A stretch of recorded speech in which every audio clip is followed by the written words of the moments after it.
Fox News, I'm Angelo Bavaro. Luigi Mangione pleading guilty in his federal case connected to the murder of United Healthcare CEO Brian Thompson. Fox's Tanya J. Powers from court. Mangione read a letter aloud, admitting he traveled to New York, quote, with the intent to shoot Thompson and had used a 3D printer to make a gun, ending with the words, quote, I knew what I was doing.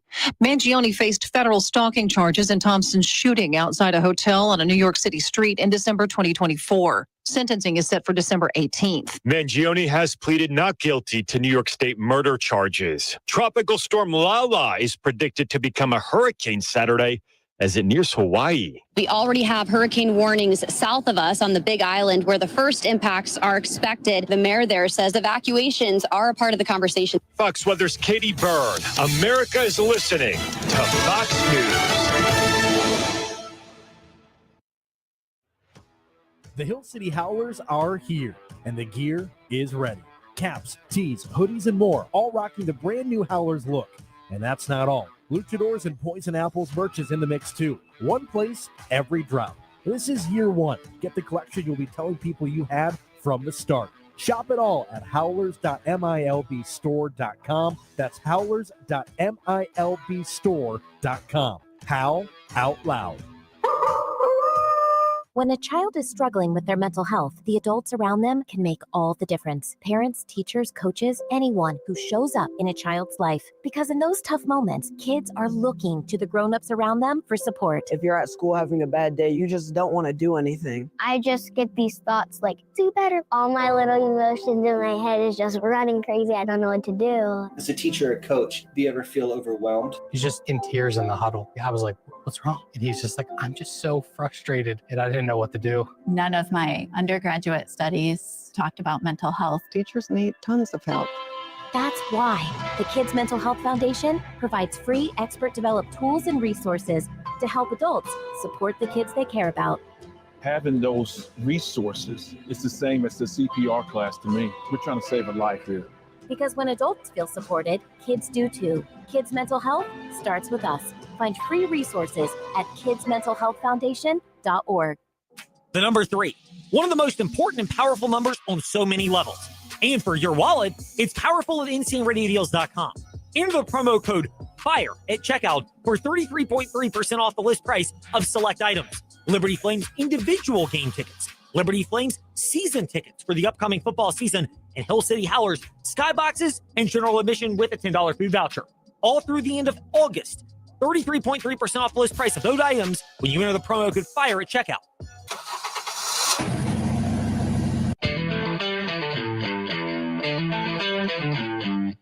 You're stepping into the fast lane on the VTRN Sports app, 93.3 FM and 1320 AM Lynchburg, and asking your smart speaker, open VTRN Sports Lynchburg. Now, take the fast lane through the topics that matter across the Commonwealth. This is the Fast Lane with Ed Lane and JJ Hendrickson. Figure we should lead off with this on our Faith Friday presented by Impact Church. We will, by the way, chat about that with Paris Jones, former Virginia running back who suffered a career-ending injury at Louisville a few years ago and is going to join us to discuss his book, Ashes to End Zone. That's 5:25 today in the Fast Lane. My faith in Christ and my Christian faith gets tested often, but it is strong. However, or is that the Stephen A. Smith version? However, isn't that how he says it? Yeah, that is. That sounds pretty good impression, I got to say. I'm not going to do it again because I'll butcher it the next time. In while you're hot. My faith in humanity, it may be, it was spiraling. It may be at lower points than it's been before. We have, I'm going to curse in front of my kids. We don't say this word, but I'm going to say it anyway. Stupid teenagers kicking sea lions in California. Don't know if you've seen it. It's on Twitter. This kid's like 18, did like MMA style kicking. Wonder what substance he's on or anger management challenges the guy needs to work through, but is kicking a sea lion, a year in jail, and a maximum of $100,000 fine. I give him a lot of that fine. Set the precedent. I don't care if you're a kid doing stupid stuff. Go ahead. Realize that there are consequences. This is where mommy and daddy might get upset that poor little baby has to be treated like an adult. They should have been better parents than this. or the child needs to learn repercussions, and this will set him straight. Nothing sets you straight like a $100,000 fine to non-athletes who can't actually afford to pay that fine. Then there's more, as God rest his soul, Billy Mays would like to say. I heard on our great news updates that we have from Bill Trefuro, VTRN news reporter, Bill Trefuro. And this is, you're going to think I'm going political, but I'm not. Abigail Spanberger's approval rating is already starting to slip. Some people are going to be like, it's exaggerated. Other people are going to go, why should we be shocked? Here's the realization that I had. I'm not joking. There's a sports tie into this. Two things, by the way. One, any politician, have you ever seen the before they took office and then 4 years later photos?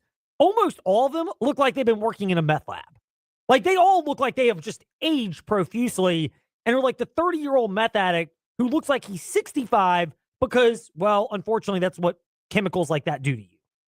And then the other realization I had, JJ, you're wisely holding your breath here by not chiming on the political side of things and deferring to the Virginia's Talk Station app and 100.9 FM WIQO.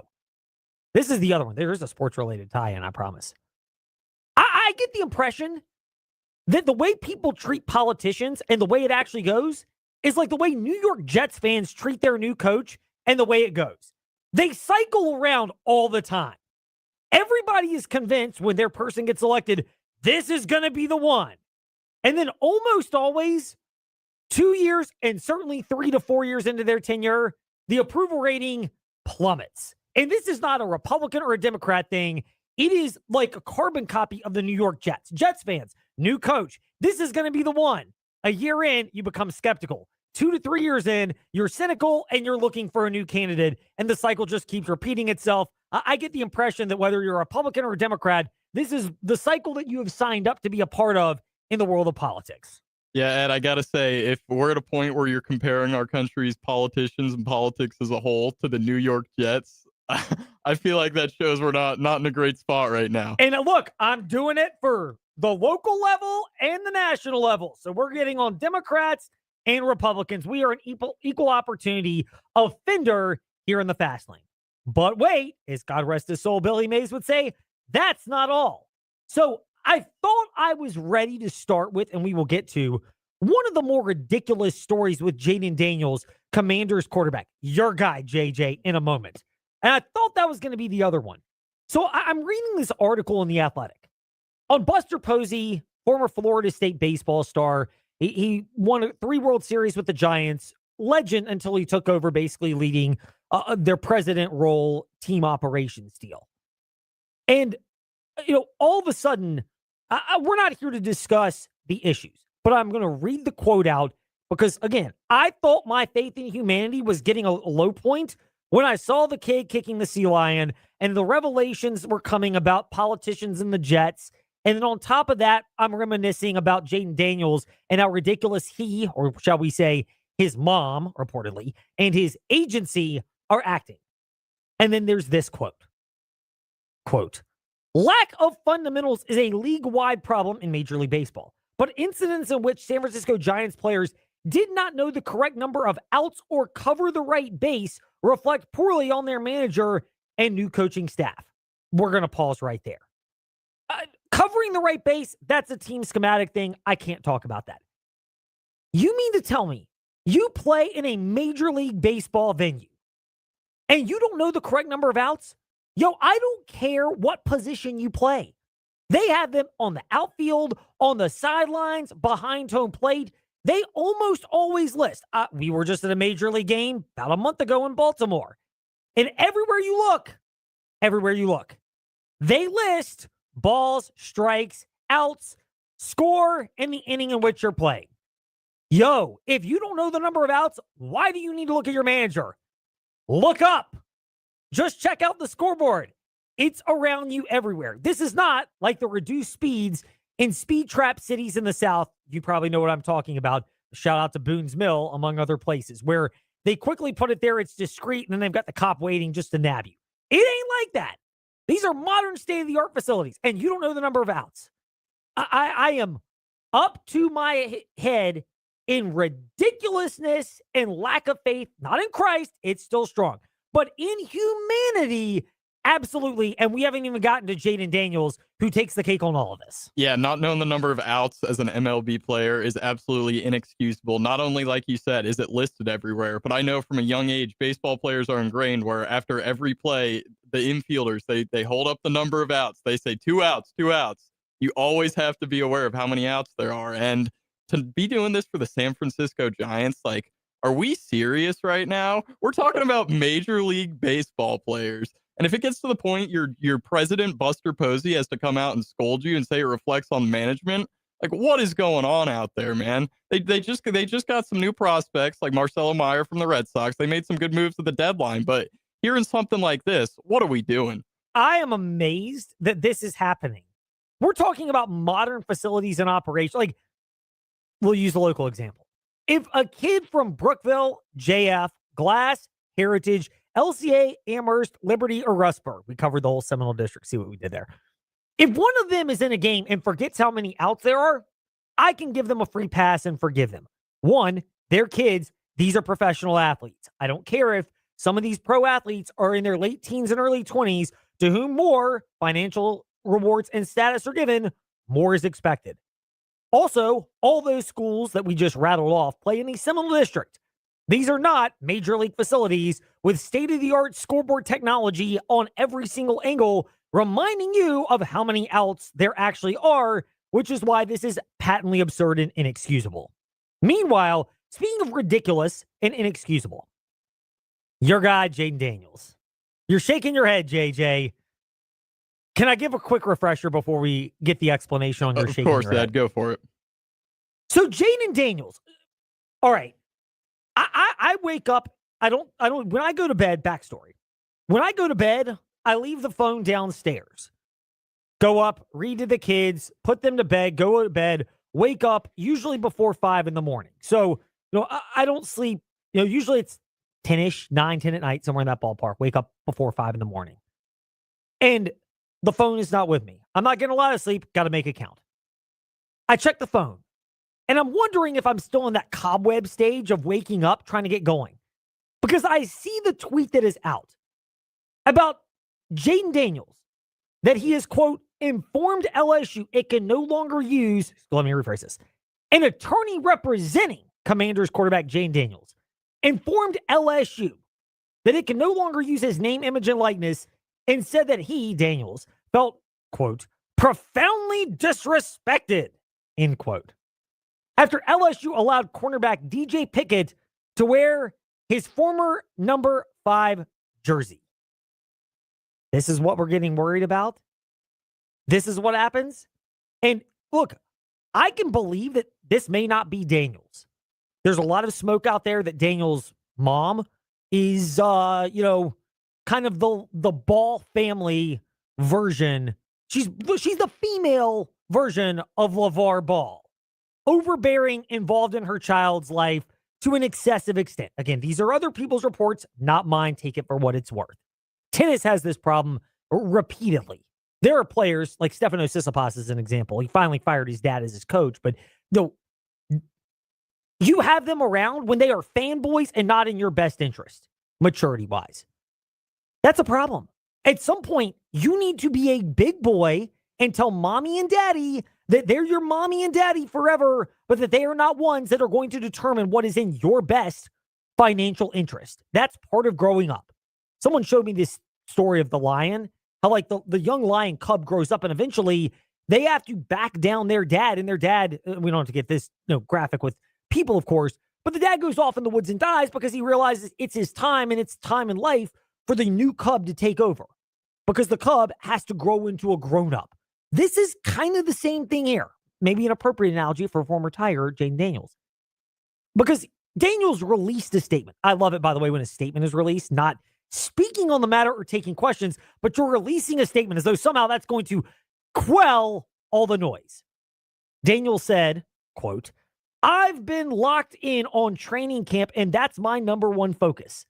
I have a lot of gratitude for my time at LSU. Oh, yeah, nothing like getting offended when they keep your number for someone else. That's how much gratitude he has. And Daniels continues, I'm proud of what my teammates and I accomplished there. Obviously, there are issues to be worked out between my team emphasizing that for later, and LSU. And my hope is that it will get done privately. Okay, first of all, my hope is that it will get done privately. Yo, it was your attorney who decided to bring this into the public conscious. Now, maybe LSU leaked it out there because they want people to realize they're not the bad person in this. That it's Daniels, maybe it's his mom, maybe it's Daniels' team. And maybe this isn't Jaden Daniels himself. But the people you keep in your company, if they engage in this, as long as you keep them in your company, they effectively are part of you. Or you get rid of them or have repercussions that say no mas. Because if they're going to continue to reflect poorly on this, you either allow them to be around and effectively you're allowing it by enabling that behavior and not holding them accountable. Or you say, I'm growing up. Mom, I appreciate it. It's time to trust professional representatives. Because this is ridiculous for Jaden Daniels. I don't think it's going to have any impact on how the Commanders fans view him or how he's viewed in the locker room. Generally, players will let you handle your business if you're Jaden Daniels. Other players will go, as long as he's helping us win, that's his business. We worry about ours. But from an optics standpoint, three things, actually. One, look, this is what happens when you rent a highly talented player. He may get you a Heisman like he did at LSU.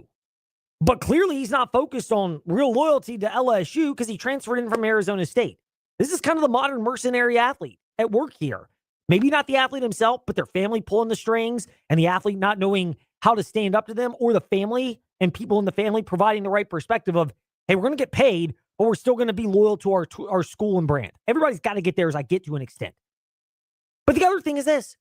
If Daniels has a good season, he's going to make $60 to $75 million per year in the quarterback market, because it's going to be Bo Nix will sign the first deal. Let's get that out of the way, JJ, because of the 4 quarterbacks that are eligible for extensions. I'm going to remove Michael Penix Jr. He's had too many injuries, and JJ McCarthy because he just got benched for Kyler Murray in Minnesota. So we're going to remove them. Bo Nix is the most system dependent, it seems, out of the 4 remaining quarterbacks from the 2024 class who are entering their 3rd years and will be eligible for a contract extension next offseason. So he's probably going to go first on the extension. He'll probably play well. He's with Peyton in Denver, but they'll probably get him locked up because he's probably got a little less leverage than the others. And then it'll just become a staring contest between Drake May, Jaden Daniels, and Caleb Williams. But all of them are going to burst the market until probably Patrick Mahomes agrees to some secret extension with the Chiefs, where they're just going to wait until all of these happen, and then they'll reset Mahomes to deservedly being the highest paid quarterback, because that's kind of the way they operate in Kansas City. But the big picture is Daniels is going to get all this money coming out. This is the whole analogy, JJ, of bending over a dollar to pick up a penny. You're worried about something so nebulous as this, disrespect. That's what you're getting upset about? I mean, come on, dude. Really? Yeah, I wish there was more clarity on really how much Jaden Daniels himself felt disrespected about this. Because like you mentioned, I think this is more of a situation where it's Jaden Daniels' camp who's reaching out and doing all this stuff rather than Jaden Daniels himself. I mean, we're only about a month away from the start of the NFL season. I have no idea why we would be concerned with this at this point at all. He said his focus is training camp, but when something like this comes out, it's hard to believe that that's fully true. I mean, there's no other way to describe this than a PR disaster from Jaden Daniels. Oh. Every time I open social media, he's getting absolutely cooked by everyone. And I know social media doesn't mean anything, but I think it's good to have a quarterback who's in good standing relatively with people. Now people are to see him as this selfish guy, someone who says me over team. And I hate that. People are bringing up the fact that he was dancing in the NFC Championship game against the Eagles down big. They're trying to say that's a sign he's a selfish player, but it's just a PR disaster. I'm so disappointed with the situation as a whole. But like you mentioned, I'm not going to stop supporting Jaden Daniels because of it. He's still my guy out in Washington, but just a negative situation as a whole. Well, it's a reality. It's a reminder that every team has got these type of players. I'm an Eagles fan. A.J. Brown was a diva while he was there. Productive, helped them get to 2 Super Bowls and win 1, but he was a diva. Like, let's not kid ourselves. Jalen Carter is the most talented player on the Eagles defense. I'm not sure he's the best. Hadn't played like it last year. Some of it's injury related, some of it's maturity related. But the guy's got clear maturity questions. Like, let's call a spade a spade. So every team's going to have these type of players where you go, really? That's the type of individual that you're allowing into your locker room. But, I mean, that's my thing with Jaden Daniels. It's totally misreading the room. You're misreading the fact that you're burning the bridge at LSU. You're acting like you deserve this type of special treatment down there. I mean, you don't hear the number 1 should be retired from Jamar Chase. You don't hear the number 9 should be retired for Joe Burrow. And oh, by the way, they both helped LSU actually win a national championship and helped the pro team, wait for it, they actually got to the Super Bowl. Unlike the Commanders with Daniels, who came up short to the Eagles, I might remind everybody. You don't hear Justin Jefferson wanting the number 19 retired. You don't hear Derek Stingley Jr. wanting the number 2 retired when they were both national champions at LSU, when they both have achieved all-pro status in the NFL and have made playoff runs to various degrees in Minnesota with Jefferson and in Houston with Stingley. Like, those are all guys that actually did more at LSU, and none of them have brought this up. And I get it. That was in the NIL under the table, not NIL over the table era. I'm not naive enough to not think they may not have gotten paid at LSU, just not above board like it is now. But that's the other reality is this is what you're getting to an extent in college athletics where people are so enamored and so focused on getting their own that they lose sight of sometimes the best negotiation is when everybody gives a little bit, because then everybody feels like they gave something up, and then it's a win-win, which means not everybody took someone else to the woodshed and got the best deal. And look, LSU football is going to be fine if Jaden Daniels is erased from the history books. I know he won a Heisman, but I'm pretty sure they're going to hold Joe Burrow in higher regard because he actually won them a championship. Same thing with Chase, Stingley, and Jefferson compared to Jaden Daniels. I think he's kind of overplaying his hand here right now. As good as he might be in the NFL, LSU's had plenty of other great players at LSU that have had successful high-end pro careers. And oh, by the way, have won championships. This is an optics problem for Jaden Daniels. And the worst part is he was kind of viewed as a real low-key team-first guy, and he might be in the Commanders' locker room. But it's kind of doing damage to that image and reputation from a broader scale in terms of the Q rating and the likability factor of a player with just how childish and selfish this actually is. Meanwhile, the opposite of childish and selfish, somebody who has matured at a very, very high rate to the point where he has gotten a very well-deserved promotion. That is the subject in... It's time for Fast 5 at 5-ish. 5-ish minutes on 5 relevant topics done around 5 p.m.-ish. Ish, because our counting skills are kinda ish. Let's start with number 5. Full context.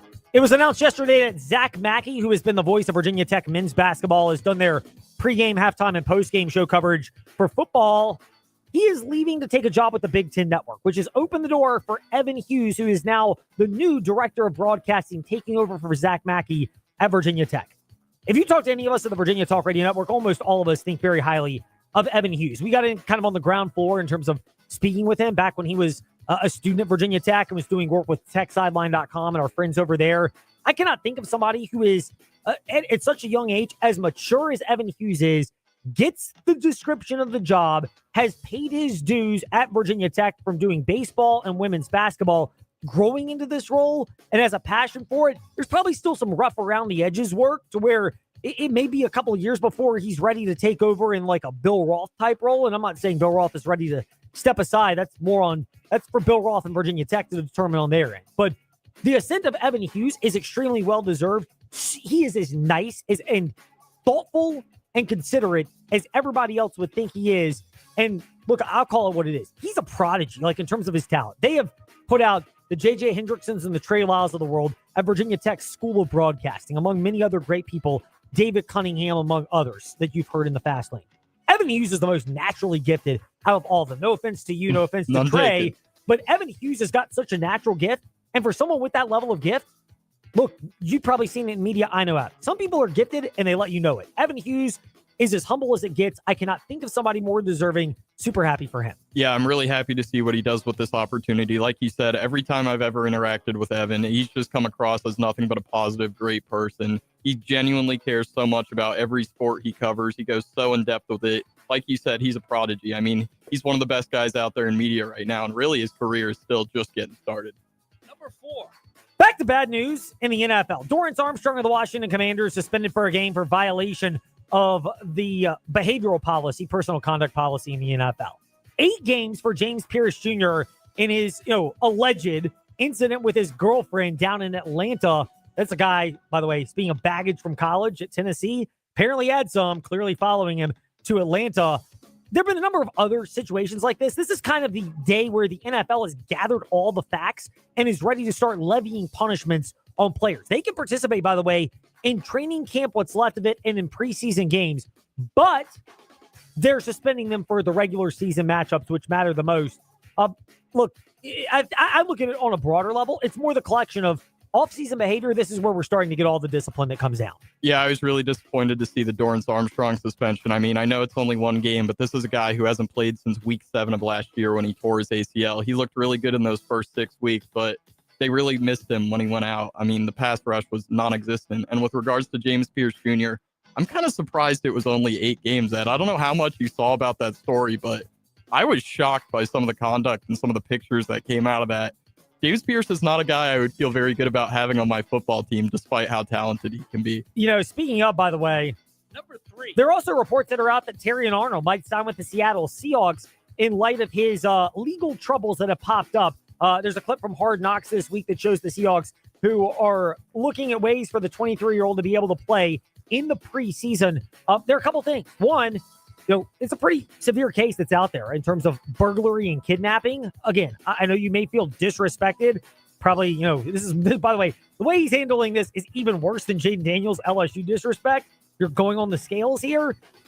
But the Seahawks historically have taken a lot of character flyers on mercurial players and or high-maintenance individuals with baggage. Michael Bennett, Richard Sherman, not character, but certainly, his own challenges. Marshawn Lynch fits the description. Brandon Browner played with Seattle. He's had some legal challenges, obviously, since then. There are others that are there. So I know it's a little bit different in terms of the coach with McDonald versus Pete Carroll, but John Schneider is the general manager, and he's one who I think there's a lot of trust in his culture, but you kind of squirm bringing a guy like this on board. Yeah, I've seen a lot of reports about this story, and I'm really not sure how to feel. You mentioned it's 4 counts each of felony armed robbery and kidnapping. So the charges are severe, but I've seen reports that he wasn't even there. But then I've seen contrasting reports that he was the leader of the whole thing. He got it going. So I don't like this from Seattle. I know in the NFL, a lot of the times we look past character flaws for guys who can go out there and play football. But I don't understand how this guy is allowed to play football right now. I mean, we're talking about some really, really serious charges, which he says he wasn't involved with. But, I mean, the Lions cut him as soon as it happened, and now he's going to Seattle, the defending Super Bowl champions, and they're getting, I mean, let's be real, he's a solid corner, but I don't like this at all in Seattle. Couple things. It screams commissioner's exempt list where you have him suspended and you just wait until this stuff plays out, because it's a bad look for the league if the guy is actually playing. If he's going to go somewhere, though, I think a guy from Florida who had a legal incident down there, putting him literally on the opposite end of the United States up in Seattle, Washington, top left from bottom right, if you're looking at it on a map, that part is probably the wise decision. Meanwhile, speaking of selfish athletes, Number 2. I don't have a fall with this. Seth Trimble, who is part of the 5 for 5, where he's got an extra year of eligibility, not going to play for North Carolina. Instead, he's going to stick in the ACC and go to Louisville. I mean, this is an example of how cutthroat basketball is. I think North Carolina, with new coach Michael Malone, may not want to disrupt chemistry, so maybe there's not a home. So I will give Trimble the benefit of the doubt that, in theory, you'd want him to return to Carolina. He's had some big shots for the Heels, iconic player. But this is the modern reality of basketball, and Louisville keeps finding money in a spot where clearly it seems like they have a level of understandable urgency to try to build upon what's been good, but not as good as they've wanted first couple of years with Pat Kelsey. Yeah, I understand him wanting to move here. I mean, there was questions about whether he would still have the eligibility or not. And when you bring in a new head coach, you're not guaranteed a role anymore. The program could be different from it was just a year before. So not surprised he's going to Louisville here, but I'm curious how UNC fans end up taking this. Number 1. Your team takes over from my team. Field of Dreams game in baseball. I love it. I know it's a one-off, but between this and the civil rights game down in Alabama, which Fox has done the last couple of years, look, you got a 162-game season. You can find a couple in there, whether it's London, any of those. I still think it's awesome. Like, there's a nostalgia part that you can lean into for one night during the baseball season. We've screwed Netflix at certain points in terms of how they presented games, but I'll tip my cap to them. I think it was well done last night. Kyle Schwarber had a couple of home runs for the Phillies' victory over the Twins. It's announced that your team, the Red Sox, will be taking on our babysitters team, the Kansas City Royals, in the game next year, the Field of Dreams game in Iowa.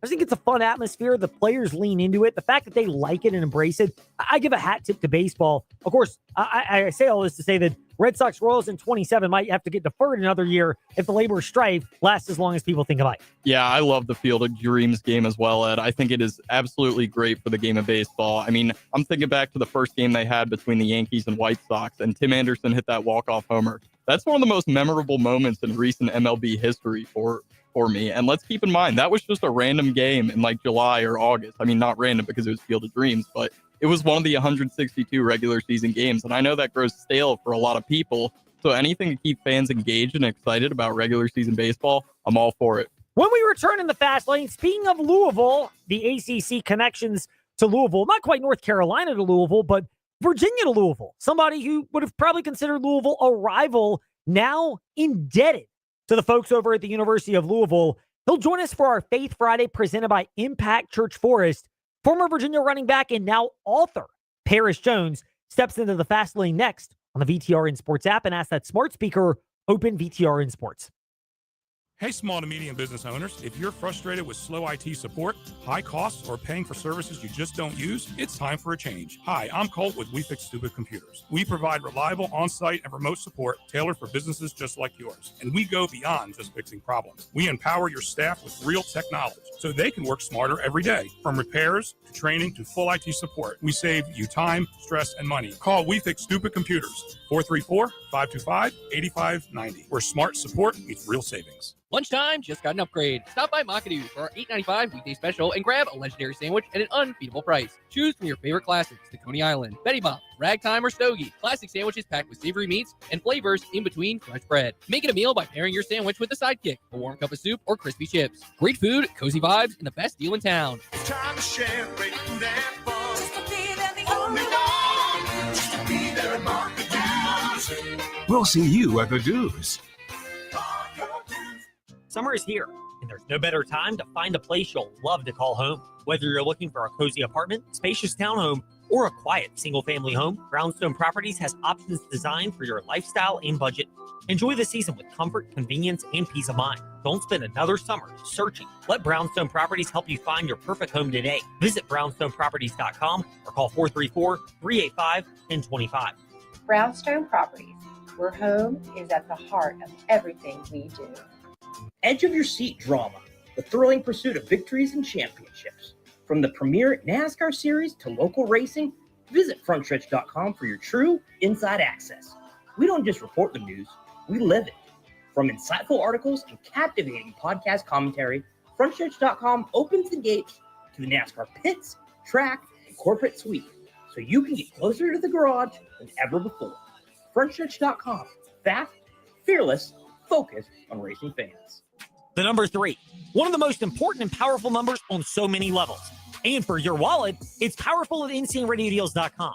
Enter the promo code FIRE at checkout for 33.3% off the list price of select items. Liberty Flames individual game tickets, Liberty Flames season tickets for the upcoming football season, and Hill City Howlers skyboxes and general admission with a $10 food voucher. All through the end of August. 33.3% off the list price of those items when you enter the promo code FIRE at checkout. Virginia's source for sports. VTRN Sports, 93.3 FM and 1320 AM Lynchburg.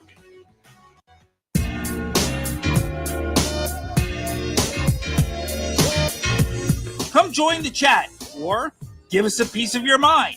JJ Hendrickson 27 and Fastlane Ed Lane on Facebook, Twitter, and Instagram.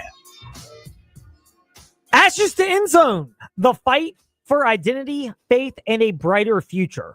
I'll be honest, I didn't know this was happening until a shout out and a hat tip to a friend of ours in the fast lane, Preston Willett, and his colleagues at thesaber.com on the Who's On podcast that I listened to earlier this week, 2X, of course, and heard the story about Paris Jones. I knew about him, former Virginia running back who suffered the career-ending injury out in Louisville, the life-altering spinal cord injury that stopped his career back in 2023, but had no idea the level of faith that Paris Jones had. And then, of course, the light bulb went on. Perfect candidate for Faith Friday, presented by Impact Church, which is where we are glad to connect with Paris Jones here in the Fast Lane. Paris, great to be speaking with you. First of all, thank you so much for making time for us today. You're juggling an author, what you're doing now in your post-career and motivational speaking. On top of that, still doing schoolwork as a student, correct? Yes, sir. Your journey, plenty of people have them in their faith journeys. For you, how much did your Christian faith play a role in your time growing up, or did it become more prevalent during that 2023 game against Louisville, and in particular the aftermath of that and the life-altering spinal cord injury? Yeah, it definitely became more prevalent after the injury took place, but I would say it was something that was always ingrained in me from a young age. It started with my grandmother. You know, your typical story there. She made sure we were in the church every morning, bright and early, didn't have a choice, but it was something that was kind of impressed upon us at that point in time, and it hadn't become my own. And then I actually had a revelation at a very young age where I began to know that, Christ was real and that he was alive and well and working in many different ways. And then through the different experiences that I would come to encounter throughout my years and up to now, it just kind of further cemented that. But the event that took place in Louisville was kind of that moment for me where I kind of turned away from my worldly ways, if you will, and fully pursued and committed to what I believe God had in store for me. Paris Jones is the former Virginia Cavalier running back. He's also the author of Ashes to End Zone. It's a really motivating story about his journey and what he's endured leading up to his 2023 injury at Louisville, but also after that. You referenced your Christian faith becoming your own. Correct me if I'm off base. It often seems like, and I can say this for myself, your parents can raise you the right way, or your grandparents or your family members, or a combination of all of them, can raise you the right way. But inevitably, there comes a point where you have to decide this is what you want to be and who you want to be on your own. Yes, sir. Of course. And I think that that's something that I say every time I get the chance to speak about it. The faith is really about your journey. Like when it's all said and done, we're going to come face to face with Jesus and have to take accountability for our faith journey. Not everybody else. It's not our parents who may have tried to encourage us to follow the right path. So at some point in time, you have to make that decision for yourself. And so your parents can do everything. And I think that's crucial. That's really, really important. But until that faith kind of becomes rooted and ingrained for the person themselves, it really doesn't start to flourish inside of them. So most definitely, everybody has to have their own personal journey with it. People can point to the injury itself at Louisville as the point, but what are the parts within that which really helped turn you around? Was it the realization that football wasn't going to be an option anymore? Was it the care that Louisville provided from let's be real, there's kind of a rivalry aspect between Virginia and Louisville, and the fact that, they put that aside and worried about Paris Jones, the human. What were the factors that resulted from that injury where you did the self-reflection and go, okay, I'm a Christian, but I need to really reassess how I go about that in my daily life? Yes, sir, for sure. So I think that oftentimes what happens is that we turn and we chase the things of the world, right? They're so fulfilling. And for me, what that looked like was I was a walk-on. Everything that I wanted was to be able to play, right? Be on main stage, scoring touchdowns, getting carries on Saturdays. And once I got that, it consumed my focus. So I didn't forget about my faith, but it kind of put it on the back burner. And so when everything took place in Louisville, I would, to answer your question, all of the above really became focus for me. Like I knew that football wasn't there, and that was something that I had used to define myself for so long. And I kind of forgot the reason that I started playing the game, which was just to glorify God and be able to show everything that he's done in my life through the platform that football would give me. So I thought that I had lost that when I stopped playing, but I actually realized that God had given me everything I wanted and given me ample things and ammunition, if you will, to be able to speak about the different works that he's worked in my life. Of course, the most notable being able to walk after presumably not having that foreseen for me. So the people in Louisville, the love that they showed and the way that they were able to transcend the game, because like you said, there is a bit of a rivalry there. And the way that football kind of was put on the back burner and we were able to kind of focus on the person and the deeper person beyond the athlete was a special thing to be able to watch and experience firsthand, especially with how they treated my family as well. And the treatment continues on even to this day, where they acknowledge that I'm a Cavalier at heart, but still know that, I love and appreciate everything they've done for me. So it was a beautiful thing to be able to watch, and be a beautiful thing to be able to dive into my faith about as well, to be able to realize that, man, God works in so many different ways.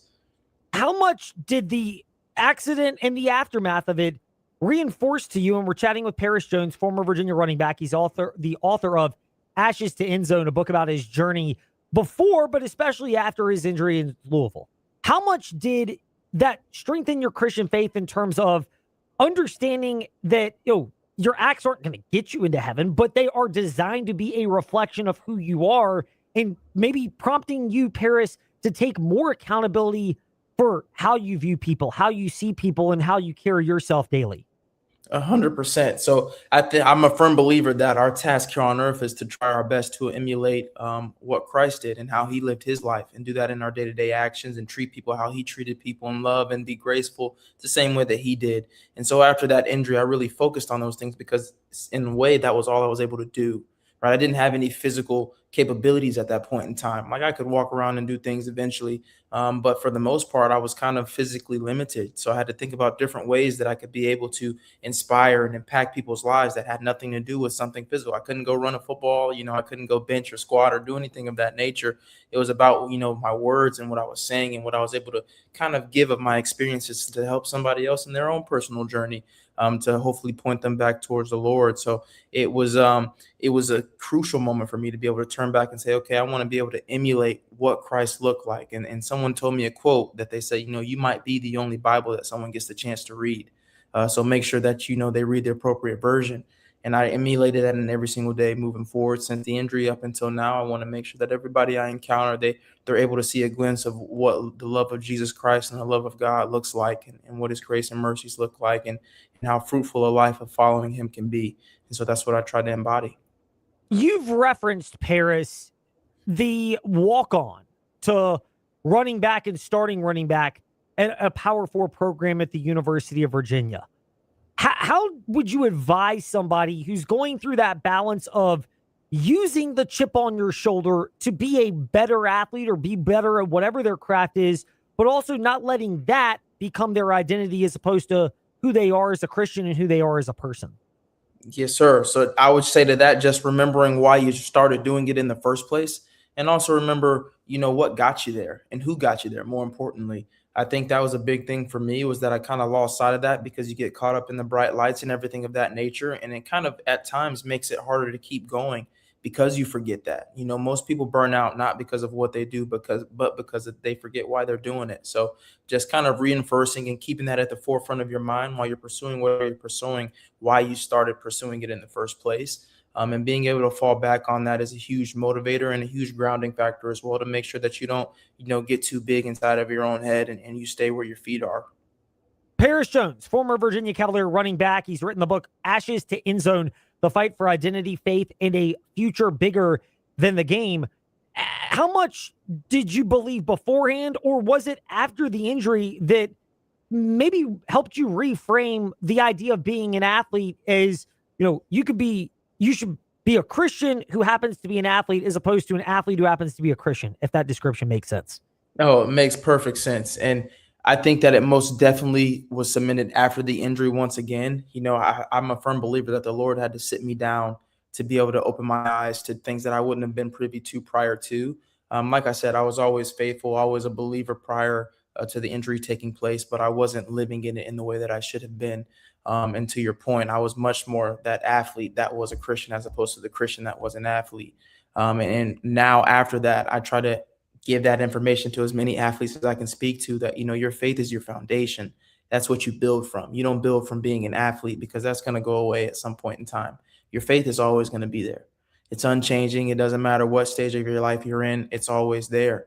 And so build from there, build from that point, build on something that's immovable, forgive me. And athletics is always changing and always moving. So I try to make sure that I impart that information upon my younger athletes and athletes I'm blessed to come in contact with, as well as just people in general. But it definitely took some after me, or for me rather, after the injury, is when I kind of realized that, like, man, I need to do everything from my faith foundation. And when I do that, it's so much more rewarding from a spiritual sense, and even in a tangible, what you can see sense as well in the real world also. Paris Jones is stopping by with us in the fast lane. He's a former UVA running back, as you probably know, but what you also should know, and maybe more importantly, is he wrote the memoir Ashes to End Zone, The Fight for Identity, Faith, and a Future Bigger Than the Game of Football. We've touched on the beyond football part, but turning pain into purpose and life after the game, and obviously you're there now sooner than maybe you wanted as a player, but it's according to God's plan. Right. I'm not sure how familiar you are. Are you familiar with Inky Johnson at all?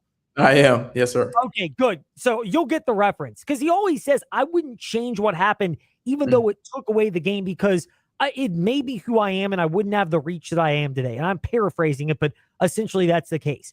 Was that something that became apparent to you that, you obviously, I'm sure as a competitor, you wish you could play, but that part of your goal involves this being part of your journey? At what point did you become comfortable with that? How have you worked to become comfortable with that? Because I'm sure there's probably times where you still wish you could play, but also times where you realize this is part of your goal and you're serving a bigger purpose.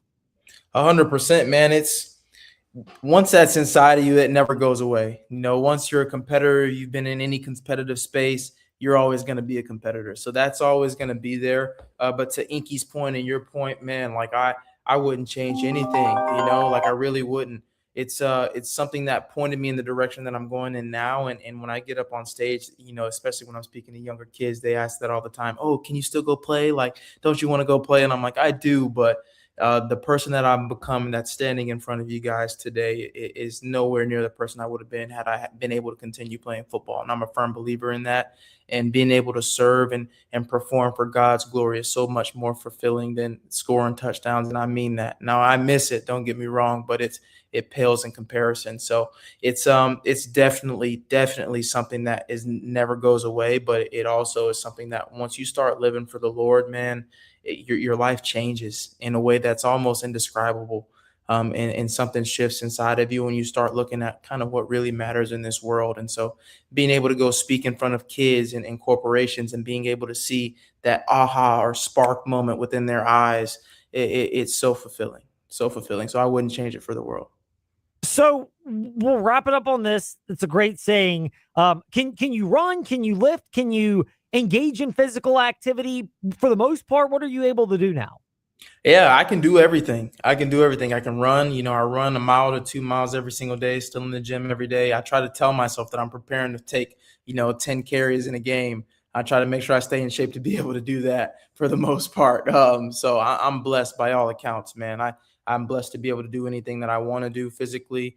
And I don't have any pain for the most part either, just your day-to-day minute things that I battle with, but I'm nowhere near where I could be. And that's all glory to God, man. So no complaints on my end. I'm blessed.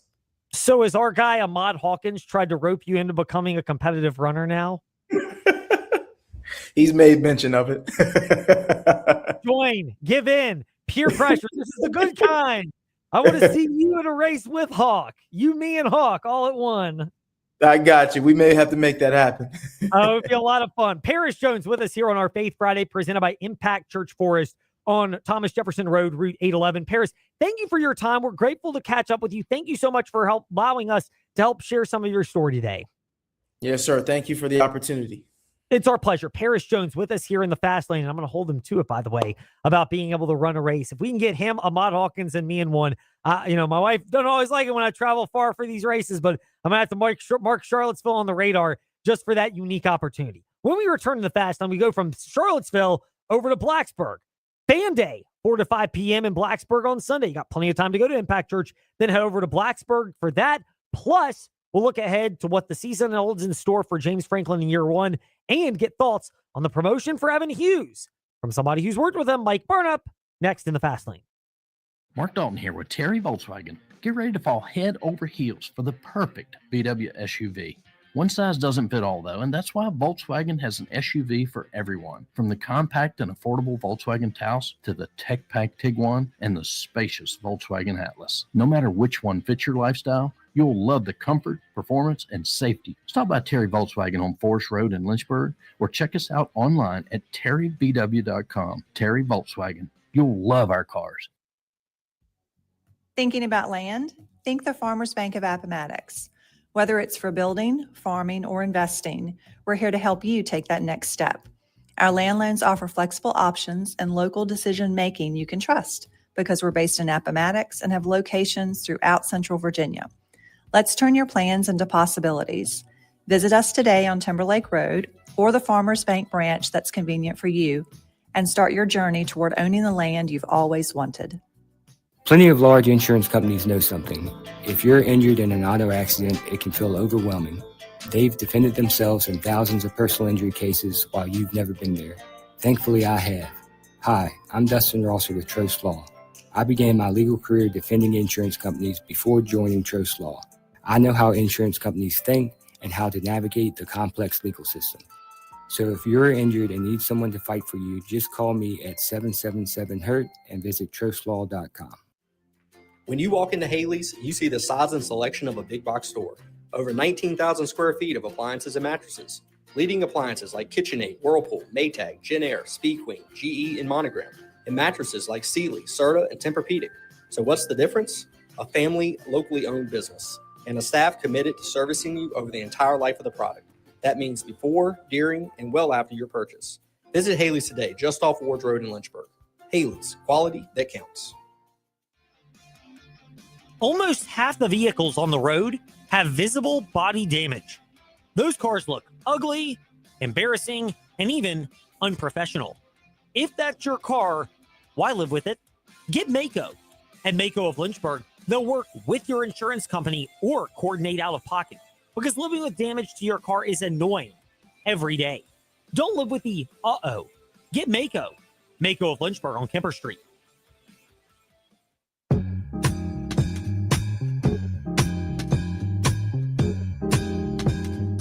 Come join the chat or give us a piece of your mind.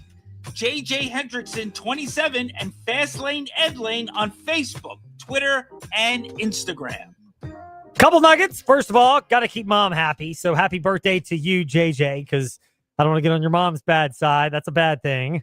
Thank you, Ed. I appreciate that. I'm sure she'll be happy to hear it. Awesome. Glad I checked that box off the list. Just want to make sure I'm in the good graces of JJ's mom.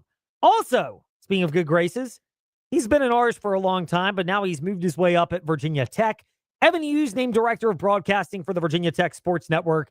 Congratulations, by the way, to Zach Mackey going to the Big Ten Network. It's really cool to see that he gets a promotion, to see that Evan Hughes gets an internal promotion. We've known Evan for a while and extremely excited to hear that. Somebody who has probably worked with Evan, I know he worked with Zach as well, is Mike Burnop. Analyst for the Virginia Tech Sports Network. You hear him regularly, and you will hear him again in a couple of weeks when the VMI Cadets battle the Virginia Tech Hokies in week 1 of the college football season. We will have a doubleheader in week 0 for the record. Mike Burnop with us in the fast lane. Mike, great to be speaking with you. First of all, I hope and pray that you and everybody in your orbit are all well and energized for the start of the James Franklin era. Yeah, Fast Eddie, we're doing well, and I hope you and your family are doing good as well and had a good summer. It goes by fast, doesn't it? It definitely does, even with 8-year-old twin boys where the days seem like they take forever. And sometimes you have to have phone calls at work to give pep talks and motivational speeches like JJ gets to laugh at because I had one of those today. Yeah, it never changes. It only gets a little bit harder. The tone and the content changes, but the fact that you have to give them does not, apparently. So, meanwhile, somebody who probably doesn't need it, first of all, Evan Hughes, your familiarity with him and your excitement level that now you'll be getting to call men's basketball games with him and see him get promoted into a very well-deserved role as Director of Broadcasting for the equally well-deserved move from Zach Mackey to the Big Ten Network. Yeah, I was happy for Zach, and I knew it was going to be a matter of time before he got that opportunity, because last year in the wintertime during basketball, we do the radio show on Thursday night, and he would drive to Charlotte to fly to Chicago to do a wrestling match on Friday night and fly back to Roanoke and do a basketball game. So he was beating the road up last winter quite a few times on weekends, and I knew it was a matter of time. So happy for him, had a great run with him for the 4 years. And I'm really happy and excited for Evan, too, because he's been a lifelong Hokie and, product of Virginia Tech through the broadcasting school, and he's worked his way up, and he deserves it. And looking forward to working with him, too. You mentioned Evan. We've said this before because we happen to know him back when he was at Virginia Tech and did some work for our friends at techsideline.com. I think I know the answer, but I'll pose it in true or false question. True or false? As nice and genuine a person as advertised? True. Good. Yeah, he's great. Glad to know. Absolutely. He's been that way for us since we've known him. It's been that way over the years, and we're just super excited for you and for him to have a chance to work together as well. Mike, the football season is obviously the main thing people want to discuss. First of all, they get a chance to get another glimpse of the Hokies, maybe not in a football setting, but Fan Fest is this coming Sunday from 4 to 5 p.m. over in Blacksburg, and a chance for our folks to get their Sunday morning routines in, church, family time, all that. Drive over and get a chance to see these Hokies in person. Are they going to be seeing a physically bigger version of the Virginia Tech Hokies than they've seen in prior years? Absolutely, they will. It's from 4 to 5, and fans can come and get here, and they have free hot dogs and free water at gate 7, so that'll be a nice little plus. But yeah, last year, Ed, they had about 12 or 13 guys that weighed 300 pounds. This year, they got 30, and 21 of the 22 offensive linemen are over 300 pounds. So this is a much bigger, more physical, deep, talented, better team, much better team. I know they're going to have a much better year under James Franklin. So it's going to be fun to watch, exciting. Everybody's excited and jacked up for it. You mentioned the physicality. On the offensive line, it seems like they've got a lot of size, but are still looking for the right combinations for Matt Moore. How much of that is that they've had nicks and bruises in the early portion of camp? How much of it is just there are a lot of new bodies and they're trying to figure out how they work together and get the right five on the field at the same time? Well, that's what they're working for, and that's what they're looking forward to, is getting those. They've got great competition, I'll say that, and they got some big guys, and they got some guys that have been around for a while. When you look at Kyle Altuner, he's been around a while. Aiden Lynch has been around. Some of the newer guys, Tommy Ricard's doing well, and Montavious Cunningham and Aiden Lynch. I mean, they got some guys that are competing, and I think they'll put a good product out there. Matt Moore's working hard, and those guys are competing, and that's what it's all about. For this team, how much of it, especially this year, with the talented running back, the talented tight end, fairly young quarterback. He played a little bit last year, presuming Grunkmeyer ends up getting the start. Nothing official on that, but signs point that might be the case. That this is the type of team where they're going to look to control the game with the offensive line. And so if you get that set, you think that gives you a real upper hand in that. It does. And I mean, the best friend of a quarterback is a good running game. And I think when you got Marcellus Hawkins back, he averaged almost 7 yards a carry last year, and they had the third running offense in the ACC. They didn't pass the ball very well last year, as you know. But Jeffrey Overton's back. He's healthy. This Messiah Mickens kid is coming in there, and he's competing. So I think they're really, really going to be good at running back. So that's going to help. And that tight end room, I'm telling you, Ed, they're as talented as you've seen. They got about 5 guys that can play. You might see 3 of them on the field at one time, maybe sometimes 4 of them. So they can stretch a defense. They can create matchup problems. And I think all those quarterbacks that's going to be their best friend is the tight end. You mentioned the tight end. With that many people at that position, how much is that maybe the biggest differentiator with Ty Howell, with James Franklin, that this is going to be an offense in the passing game where people may be worried about who steps up at receiver, but maybe they need to shift their focus to the fact that it may be tight end first, not wide receiver first in the passing game? Yeah, I think so. When you look at the spring game, the tight end's caught 17 passes. And Luke Reynolds is a big get from Penn State. He's on the Mackey Award watch list. He got Jerikas Harrison, of course, is back with Benji Gosnell. And, Harrison St. Germain is back. Cole Reemschneider's back. And this Matt Henderson came from Penn State. So, yeah, it is a stocked room, stacked. And all those guys are about the same size. They got good skill set, good hands. And you're going to see a lot of them on the field. You referenced the same size. You've mentioned that a couple times, whether it's the volume of players over 300 pounds, the size at tight end and at running back. How much do people need to be talking about the work that Chuck Losey has done from strength and conditioning in the offseason? Well, those guys, Chuck and his staff, Jared Ferguson, those guys spend more time with him in the offseason than anybody, and the summertime as well. So they've done a great job getting them in great shape, putting weight on them, the good kind of weight. And those guys always, you got to tip your hat to that strength and conditioning staff because they've done a marvelous job. This may be, I'm going to try not to misphrase this question and comment.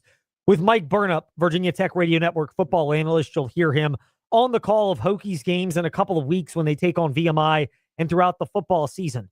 This is not to say that other strength coaches were not good, but is this the best alignment that Virginia Tech has had between head coach and strength and conditioning program since the Frank Beamer, Mike Gentry days?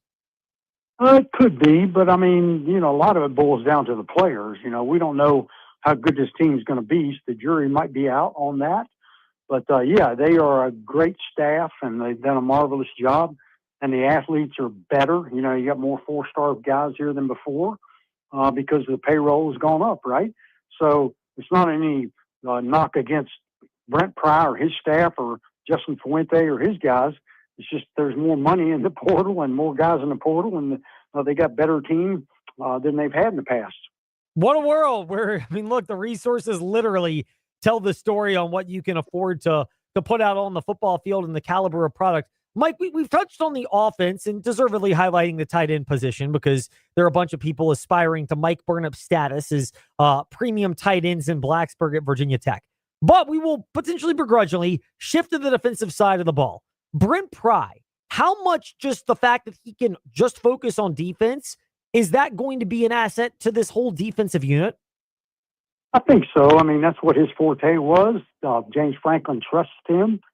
James Franklin spends a lot of time on offense and not as much on defense because he knows he can trust Brent Pry and Sean Spencer. And so they've got a talented defensive line, Ed. When you look at Kamari Copeland back, bench presses 510 pounds. It was a program record. You know, you got Asen Stevens, who's like 265, and he runs a 4.40. So they got some talent on the defensive line, which is going to help those linebackers out. So I think the defense is going to be in good shape and force more turnovers than they did last year. That was a little bit of an issue last year. Mike Burnop with us here in the Fast Lane. Mike, defensive line, that's the area that kind of has jumped out. You mentioned size. I'd presume some of that size growth has been on the defensive line. We've heard about Elijah Fall. We've heard about Kamari Copeland, both getting over that coveted 300-pound mark.